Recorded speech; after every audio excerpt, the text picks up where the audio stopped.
Good morning my dear students, welcome to Satyaprabha Pathshala. आज हम लोग क्लास 4 की chapter 3 animals and their babies की क्वेश्चन आंसर करते हैं। चैप्टर 3 का हम लोग सारा चीज़ तो चैप्टर 3 का हम लोग बात करते हैं। यहाँ पे सबसे पहला चीज़ है ये सारा चीज़ हम लोग मेटामॉर्फोसिस वगैरह, एग यॉल्क वगैरह सारा चीज़ हम लोग पढ़ लिए थे। हम लोग क्वेश्चन आंसर से शुरुआत करते हैं एंड इसमें हमने होमवर्क भी दिया था आपको ग्लोसरी एंड समरी याद करने के लिए, ठीक है। तो उसके बाद क्वेश्चन पहले यहाँ पे सबसे पहले ऑब्जेक्टिव टाइप्स क्वेश्चन। तो ऑब्जेक्टिव टाइप्स क्वेश्चन में हम लोग स्टार्ट कर लेते हैं। यहाँ पे सबसे पहला है an air space forms when the contents of the egg cool and dash after the egg is laid. Content of the egg cool and dash, देखो जब content of the egg cool होता है, जब ठंडा होता है, it just after the when contents of the egg, जब भी एग के कंटेंट्स कूल होंगे, इट जस्ट गेट कॉन्ट्रैक्टेड, ठीक है। तो इसका आंसर क्या हो जाएगा? कॉन्ट्रैक्ट हो जाएगा। क्या हो जाएगा? कॉन्ट्रैक्ट हो जाएगा। टिक द करेक्ट है, यहाँ पे सिर्फ और सिर्फ आपको ये कर देना है, तो ये आपका यहाँ पे कॉन्ट्रैक्ट हो जाएगा। आप यहाँ पे इसको कॉन्ट्रैक्ट लिख दीजिएगा, ठीक है। उसके बाद सेकंड है the egg white is also known as. Egg white को हम लोग और क्या बोलते हैं? तो आपको पता है, मैंने एग के स्ट्रक्चर बना करके भी बताई थी कि एग वाइट को हम एल्बुमेन भी बोलते हैं, ठीक है ना। तो इसका तो आंसर एल्बुमेन हो जाएगा। उसके बाद तीसरी जो क्वेश्चन है हमारी, मैं यहाँ पे ये ले लेता हूँ ताकि अब आपको समझ में आएगा। हाँ ठीक है, चलिए। हाँ, उसके बाद तीसरा जो है dash membrane is the clear casing that encloses the yolk. Yolk को इनक्लोज करने वाला क्लियर केसिंग वाला मेम्ब्रेन क्या कहलाता है? दैट क्लियर केसिंग वाला मेम्ब्रेन जो होता है उसको हम लोग विटेलिन मेम्ब्रेन बोलते हैं, ठीक है ना। क्या बोलते हैं? विटेलिन मेम्ब्रेन। एंड तो इसका आंसर क्या हो जाएगा? आपका विटेलिन मेम्ब्रेन हो जाएगा। क्लियर। उसके बाद an egg shell covered with as many as 17,000 यहाँ पे कह रहा है क्या? लार्ज या फिर टीनी पोर्स। पोर्स तो छोटे छोटे ही होते हैं बिल्कुल, तो यहाँ पे सीधा का सीधा आंसर डायरेक्ट दिख रहा है कि टीनी पोर्स होंगे। अप्रॉक्स 70,000 टीनी पोर्स होते हैं, ठीक है ना। The yolk contains less water and more dash than the egg white. Yolk जो होता है एग वाइट से less water and dash more than, ठीक है ना। मैं आपको बात करूं यॉल्क की, तो जब यॉल्क में हम लोग जाते हैं तो यॉल्क में जो आपका पानी और प्रोटीन की अगर मात्रा की बात करें, ठीक है ना, आयरन की तो यहाँ पे बात नहीं होती, प्रोटीन की बात होती है। पानी और प्रोटीन की बात करें तो पानी का जो अमाउंट रहता है, ठीक है ना, less water and more protein, पानी का अमाउंट प्रोटीन के अमाउंट से आपका कम रहता है। तो इसका आंसर क्या हो जाएगा? सीधा का सीधा प्रोटीन। ओके, चलिए। उसके बाद level the parts of an egg. देखिए ये पार्ट्स ऑफ एन एग को लेवल करवाने की मुझे कोई जरूरत नहीं है, ठीक है ना। ये पार्ट्स ऑफ एग आपको लेना, आप सीधा का सीधा किताब में पेज नंबर कितना में चलो कि किताब में सारा चीज आपको दिया हुआ है, ठीक है। वहां से आप देख करके मैंने वो सारा चीज समझाया हुआ है, ठीक है। आप वहां से जा करके देख करके आप वहां से ये कर सकते हो, ठीक है। जैसे देखिए एल्बुमेन, चेलेजे, विटेलिन मेम्ब्रेन, सेल, इनर मेम्ब्रेन, ये सारा चीज यहाँ पे दिया। बस इसी चीज का वहां पे डायग्राम दे देगा। यही डायग्राम का यहाँ पे दिया हुआ सारा चीज आपको यहाँ से सिर्फ और सिर्फ क्या कर लेना, पेज नंबर 27 में आना बुक का, और वहां से सिर्फ और सिर्फ क्या कर लेना, आपको लिख लेना, ठीक है। या फिर वीडियो का भी स्टॉप करके उसको लिख लीजिए, कोई दिक्कत नहीं, आप जिस तरीके से लिख सकते हैं, ठीक है। तो मैंने समझिए कि वहाँ पे सारा चीज़ आपको ये भी कर दिया। और एक्सप्लेनेशन की बात करें तो एक्सप्लेनेशन तो मैंने पहले ही कर दिया, ठीक है। उसके बाद जो तीसरा क्वेश्चन है, तीसरा से है हमारा क्या? Define the following. चलिए डिफाइन द फॉलोइंग तो मैं आपको करवाऊंगा, उससे पहले मैं आपको ट्रू एंड फॉल्स करवा देता हूँ। मैं हमेशा करता हूँ आपको ऑब्जेक्टिव टाइप्स क्वेश्चन पहले करवाता हूँ, देन उसके बाद जो भी होता है सब्जेक्टिव क्वेश्चन हम लोग करते हैं। तो ट्रू एंड फॉल्स कर लेते हैं हम लोग सबसे पहले। जैसे क्वेश्चन नंबर सबसे पहला क्वेश्चन है क्या यहाँ पे?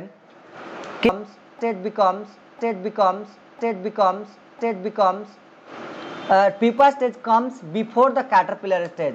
यहाँ पे कह रहा है life cycle of a butterfly. Butterfly के लाइफ साइकिल में जो प्यूपा स्टेज होता है, pupa stage comes before the caterpillar stage. क्या कैटरपिलर स्टेज के पहले आता है या फिर कैटरपिलर स्टेज के बाद में आता है? ये कह रहा है कि पहले आता है, और हम लोग पढ़े हैं कि प्यूपा स्टेज कैटरपिलर स्टेज के बाद में आता है, ठीक है ना। तो इसका क्या हो जाएगा? सीधा का सीधा डायरेक्टली में पता चल रहा है यहाँ पे क्या हो जाएगा? ये फॉल्स हो जाएगा। क्या हो जाएगा? ये फॉल्स हो जाएगा। मैं फॉल्स को सीधा का सीधा यहाँ पे एफ लिख रहा हूँ, ठीक है। उसके बाद दूसरा, air and moisture can not pass through the egg shell. कह रहा है कि क्या एयर और मॉइस्चर एग सेल से पास नहीं कर सकते हैं? अरे जब 17,000 टीनी पोर्स अगर एग सेल में होते हैं तो क्या एयर एंड मॉइस्चर पास नहीं करेंगे? बिल्कुल पास करेंगे। तो ये भी क्या हो जाएगा? आपका फॉल्स हो जाएगा। क्लियर। उसके बाद तीसरा क्वेश्चन कह रहा है the air cell usually rest at the egg's smaller end. यहाँ पे कह रहा है एयर सेल एग के छोटे स्मॉलर एंड की तरफ रेस्ट करते हैं। क्या है? सही है कि नहीं सही है? नहीं, ये एग सेल के स्मॉलर एंड की तरफ एयर सेल आपके रेस्ट नहीं करते, तो ये भी आंसर आपका फॉल्स हो जाएगा। क्या बात है, तीनों का तीनों आपका फॉल्स ही आ गया लगातार शुरुआत का, ठीक है। चलिए मैं डी देखता हूँ कि डी का आंसर क्या होगा। The vitelline membrane is clear casing, yes clear casing होता है, तो ये तो हो जाएगा ट्रू। चलो तो एक तो ट्रू मिला। दूसरा, a dragon fly has 3 stage, yes dragon fly के 3 स्टेज होते हैं। चलिए ड्रैगन फ्लाई के लाइफ साइकिल 3 मतलब कि क्या हो यहाँ पर ट्रू फॉल्स में पहला तो लगातार 3 फॉल्स है, मुझे तो लगा था टोटल फॉल्स ही होगा क्या लेकिन डी और ई ट्रू आ गया। चलिए सही है, बढ़िया यहाँ पर। उसके बाद हम लोग मल्टीपल चॉइस क्वेश्चन कर लेते हैं, ठीक है ना। क्वेश्चन आंसर से पहले मल्टीपल चॉइस क्वेश्चन कर लेते हैं, ठीक है। तो मल्टीपल चॉइस क्वेश्चन में क्या है, egg shell is almost entirely made of, egg shell entirely क्या चीज से बना होता है, पानी, कैल्शियम कार्बोनेट, प्रोटीन और आयरन। क्या हो जाएगा, एक सेल किन चीजों से बना होता है प्राय। मैं एक सेल की अगर बात करूं, सेल की बात करूं, उसके आउटरमोस्ट कवरिंग की बात करूं, तो कवरिंग जो होता है, कवरिंग जस्ट कैल्शियम कार्बोनेट का आपका बना होता है। 2 हो जाएगा, इसका आंसर क्या हो जाएगा, कैल्शियम कार्बोनेट, ठीक है। उसके बाद दूसरा क्वेश्चन कह रहा है यहाँ पे क्या, opaque ropes of egg white are, egg white के ओपेक रोप्स जो होते हैं, जो रोप्स होता है यहाँ पे रोप की तरह जो होता है पोर्शन, ऐसा जो पोर्शन होता है, that portion is called the chalaza, ठीक है ना, मैंने बताया था वहां पे। तो इसका आंसर क्या हो जाएगा, 1 चैलेजे हो जाएगा, क्लियर। उसके बाद क्वेश्चन नंबर 3 कह रहे हैं यहाँ पे क्या, a baby frog with long tail is called, एक बेबी फ्रॉग लंबे टेल के साथ, लॉन्ग टेल आ जाता है टेडपोल में, लॉन्ग टेल किस में आ जाता है, टेडपोल में, क्लियर। उसके बाद all of these are mammal except, इसमें से कौन सा मैमल नहीं है, ये पूछ रहा कौन सा मैमल नहीं है। अरे तो फ्रॉग क्या बेबी देता है क्या, फ्रॉग तो अंडा देता है ना, therefore this is not mammal, frog mammal नहीं है, बस क्लियर।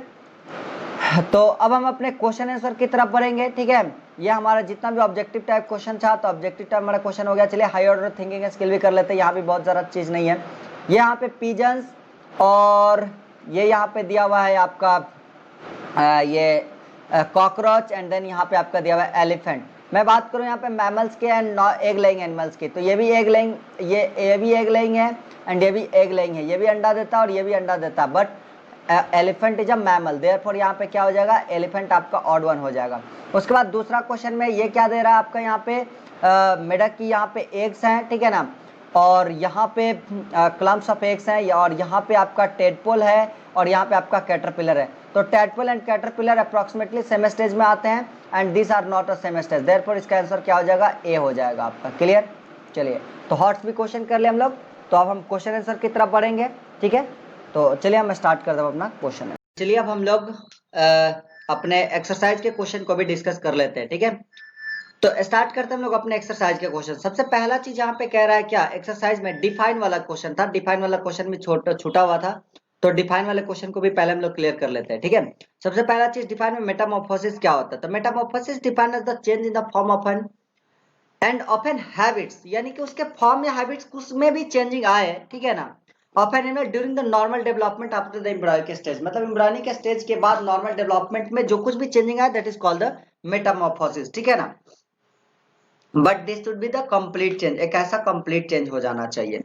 उसके बाद क्या है, yolk, it is the yellowish part of an egg, yolk क्या होता है, एग का येलोइश पोर्शन होता है, contains the proteins fats and the minerals, yolk में क्या होता है, आपके प्रोटीन्स फैट्स एंड मिनरल्स होते हैं। उसके बाद है आपका कैटरपिलर, कैटरपिलर क्या होता है, it is the baby stage of a butterfly, butterfly का क्या होता है, baby stage, it comes out after the hatching of an egg, यानी कि एग हैच करता है, तो एग के हैच करने के बाद, ठीक है ना, बटरफ्लाई का जो स्टेज आता है that stage is called the caterpillar, okay. उसके बाद स्पॉन है, spotting clump, a floating clump of egg is called the spawn, यानी कि बहुत सारे एक साथ बहुत सारे एग जब फ्लॉट करते हैं, यानी कि मेढक में होता है, ठीक है ना, जैसे फ्रॉग की एग जब एक साथ बहुत सारे एक साथ मतलब जेली लाइक सब्सटेंसेस के अंदर एक साथ सारे जब फ्लॉट करते हैं तो that is called the frog spawn, तो हम लोग उसको फ्रॉग स्पॉन बोलते हैं, क्लियर।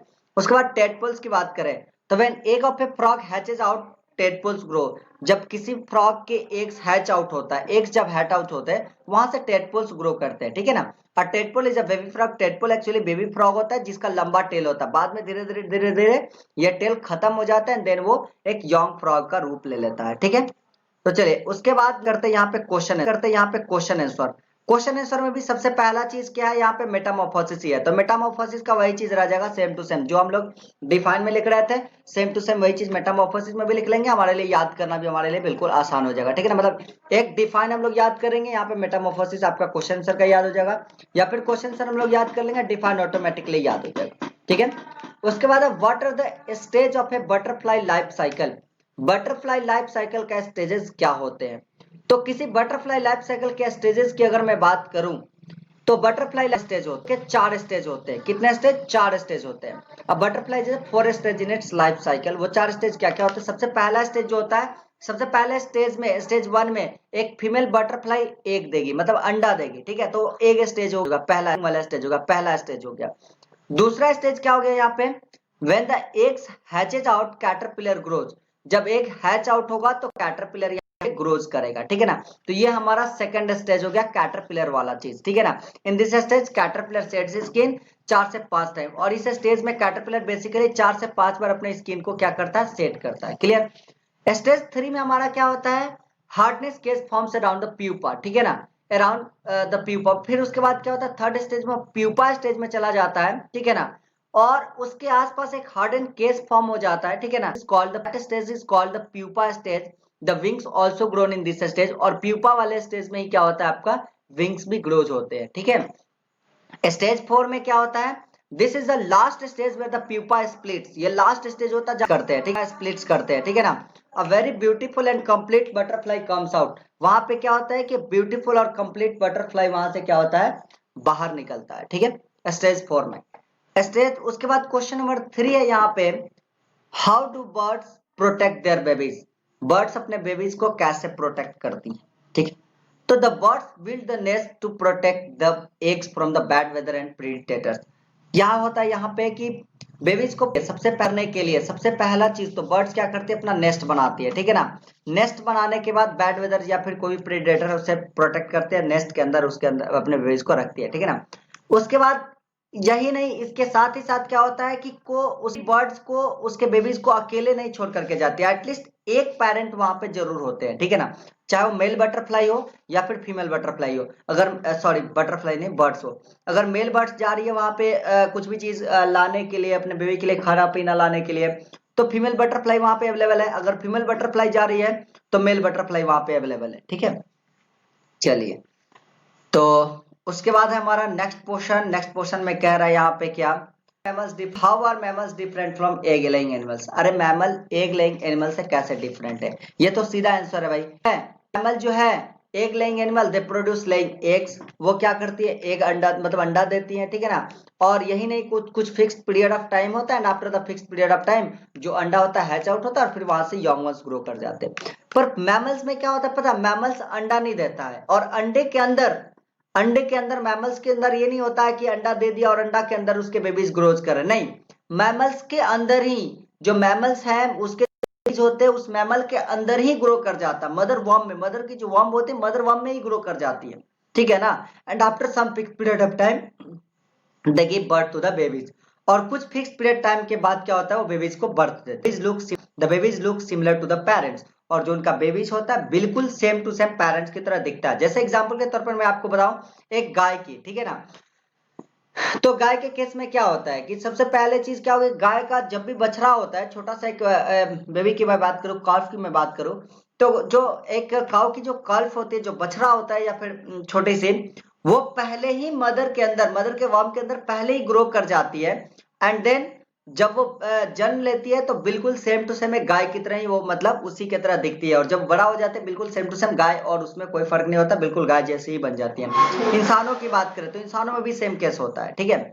चलिए नेक्स्ट की बात, तो यही डिफरेंसेस है। डिफरेंसेस ये है कि एग लेइंग एनिमल में पहले वो अंडा देते हैं, अंडा में क्या होता है? उनकी यंग वंस ग्रो करते हैं। और मैमल्स में क्या होता है? उनके मदर के वम में ही सारे के सारे यंग वंस पूरा कंप्लीटली ग्रो हो जाते हैं, उसके बाद जन्म लेते हैं वो, ठीक है।